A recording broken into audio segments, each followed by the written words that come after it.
has so many best friends. Let's give it up for Julia doing all this show together.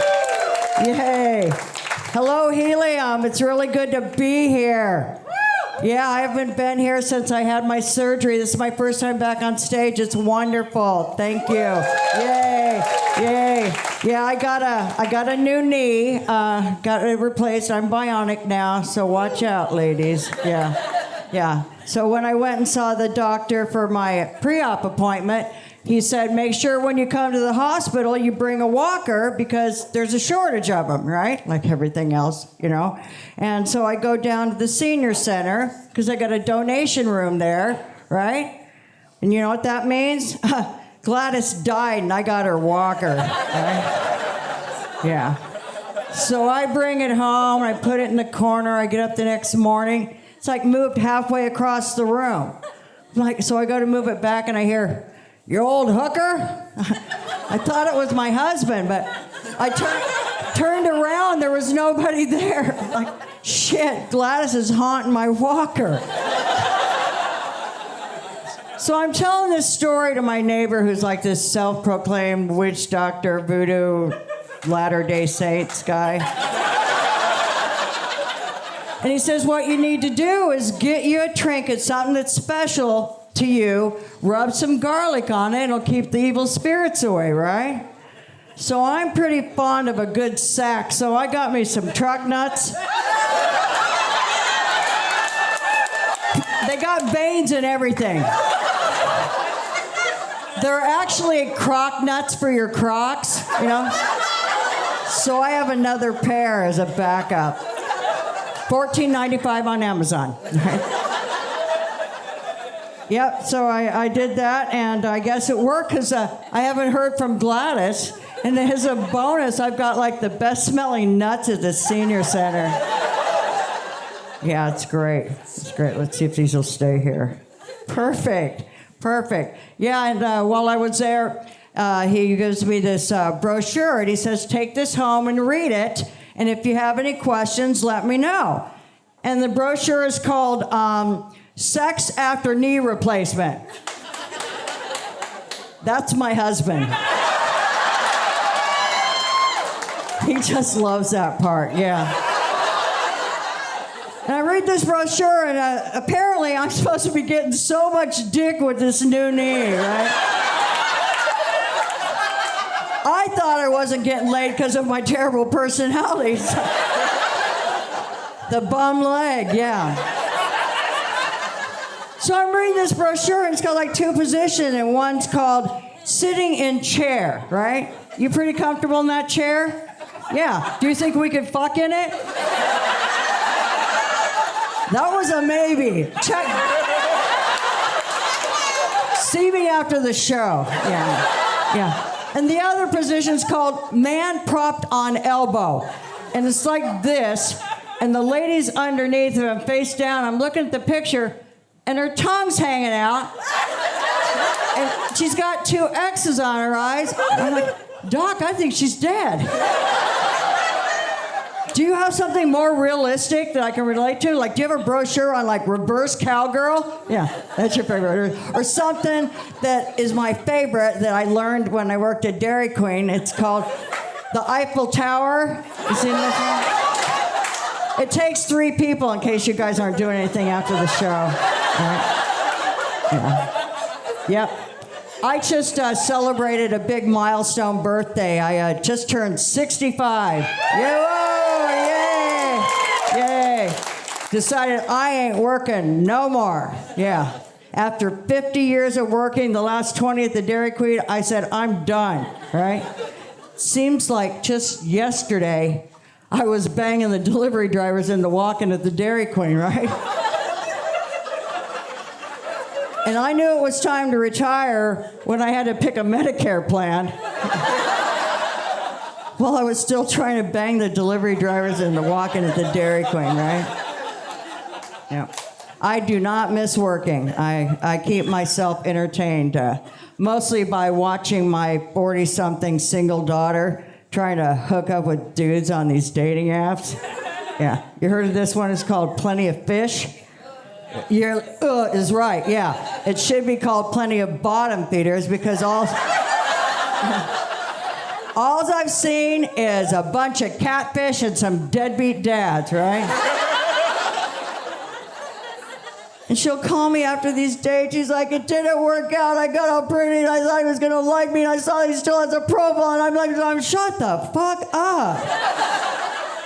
No wonder he still has a profile. You're so whiny. Let me give you some advice. Back in the old days, I don't know if there's anybody who knows about the old days. I was just at the Elks Club, and I was the youngest one there, so I could look around. But let's say that you're old. Back in the old days, you remember this? We actually had to leave the house to meet people. It was crazy, right? I tell her, Mommy, get up early, get all pretty, a little mascara, some high heels, go down to jail when they're letting the inmates out with a six-pack of beer and some pussy. And a beef stick. I'd go up to the guy with the most teeth, and I'd say, you're my boyfriend now. It worked every time. Yeah. I'm so glad I didn't have to deal with dating apps or computer dating or any of that nonsense. I met my man the old-fashioned way, yeah, in rehab, right? I'd spot one across the room. Then I'd hike up my shorts so there's like a fashionable amount of camel toe going on, right? Not enough to ruin the surprise, but enough to pique a little interest, you know? I walked a little better then, but it's kind of like this. Hi, I'm Dianna. I'm an alcoholic. And I've been arrested 22 times. He said, that is so hot. If you were a $10 hoe, I'd give you $20. I know, I thought I like where this is going. So I married him. Because that was the most romantic thing anyone had ever said to me, right? Yeah. So now we live in Vernonia, about an hour from here, towards the beach. And some years ago, there was a flood in our town, and we lost everything. Yeah. You know your life has gone to shit when you see your dildo floating out the back door. Right? My husband says, get the kids, I'll save our stuff. I'm like, fuck the kids. I paid for swim lessons. They can save themselves. My Chad's floating away, right? So I'm swimming down in the Helium River yelling, Chad, come back. That's when I realized I never should have bought those aftermarket accessories. You've seen these things? I know you have, because the vibrator girls always sit in the front row. You've seen these little attachments? You can get little snap-on balls so they look more authentic, right? And then a little clip-on fan on top so you can stay cool while you're getting hot. Yeah. As soon as that fan hit the water, it turned into a propeller. And Chad shot down the river like a frickin' dick torpedo. Balls bouncing the whole way. Yep, Vernonia, the town of bouncing balls. Yeah. So shortly after we get married, my husband comes in the bedroom, and he's got these two glass mason jars. One's filled with dried kidney beans, and the other one's empty. And he says, we're going to do the bean challenge, right? For the first year of our marriage, every time we make love, we're going to take one bean out of that jar, put it into the empty jar, with the goal being, by the end of the year, we move all those beans over. And if we do that, I will take you on the dream vacation of a lifetime. Ooh, yeah. And it was a long year. And it was a tough year, right? And there were days I just grab a handful of beans and throw in that other jar. You know why? Because even a bad blowjob is worth more than one kidney bean. Am I right? Yeah. Can I get an amen on that? Yeah. Like, who's sucking dick for beans? This girl. So we get it done. We go on that vacation. We come home, and I'm just beat. And he comes in the room. He's like, yeah, for the second year of our marriage, we're going to move all those beans back. I'm thinking, bullshit we are. I'm tired. So he goes to work. I get that jar of beans. I throw it in a big pot on the stove, fill it with water, toss in an onion, a ham bone, cook that shit for 5 hours, right? I even made some jalapeno cornbread to go with the bedroom soup. Yeah, right? So he comes home from work and he says, smells delicious in here. What's for dinner? Next year's pussy. Yeah, he ate the shit out of that soup. Right? Yeah. I've been here in Oregon, Portland, for about 30 years. The first 5 I spent in jail. Welcome to Oregon. You're under arrest. Yeah. I spent so much time going in and out of jail that my dad had this bumper sticker made that said, my child is inmate of the month at Multnomah County Jail. Just put it on his car and drove around, right? Yep, I got so good at that whole jail thing that they put me on work crew. Yeah, you seen these orange girls? Well, they end up orange, but they start in an orange jumpsuit. Yeah, out on the highway. Yeah, everyone wanted to be on work crew. You got to go outside. That was it. You got to go outside. What they don't tell you, though, is the price of all this luxury is a daily strip search, so we don't try and sneak in any guns or drugs or, like, for the bigger girls, a little man, right? And the way they do that is every day we'd come in, we'd get naked and bend over and cough. And not like this. No, they'd have you put one leg here and one leg there and then pull everything apart. You ever gone to Red Lobster? Like Crab Fest, you know what I mean? Next time you're at Red Lobster, think about my strip search. Just like that. Just like you're cleaning a crab. That's what it looks like. Yep. So after months of this, I finally say to the deputy, don't you get tired of looking at my butt every day? And she said, yes, I do. I'm like, well, then I got a surprise for you.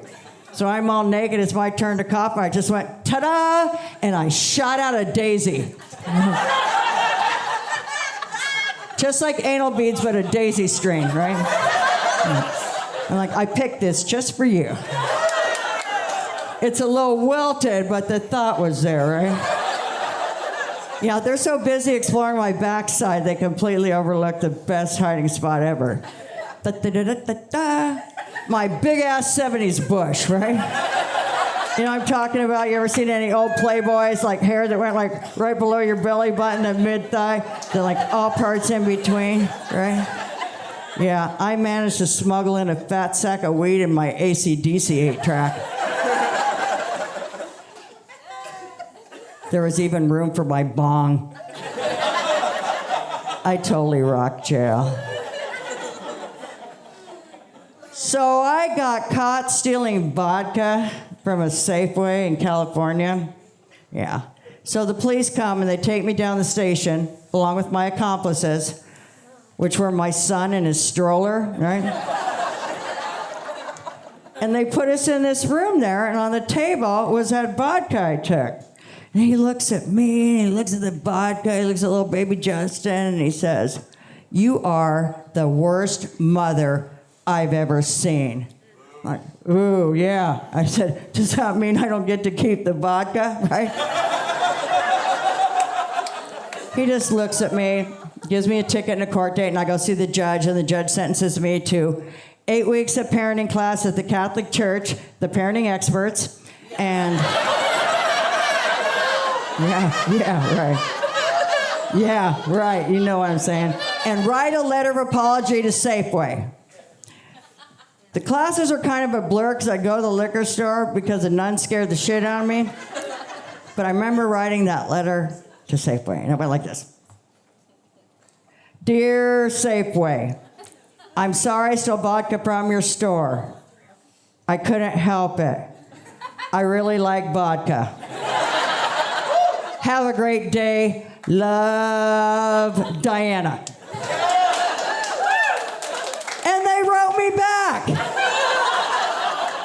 Dear Dianna, thank you for your letter. Enclosed you will find a bill for $100.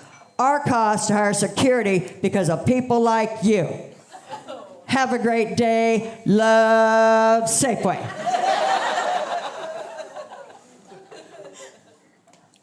Dear Safeway, fuck you. And your security guy. I've been doing this vodka stroller gig for months now. And this is the first time he caught me. He didn't even see that pack of cigarettes that was right next to the vodka. I smoked the shit out of them. If you paid that dude $100, you got robbed twice.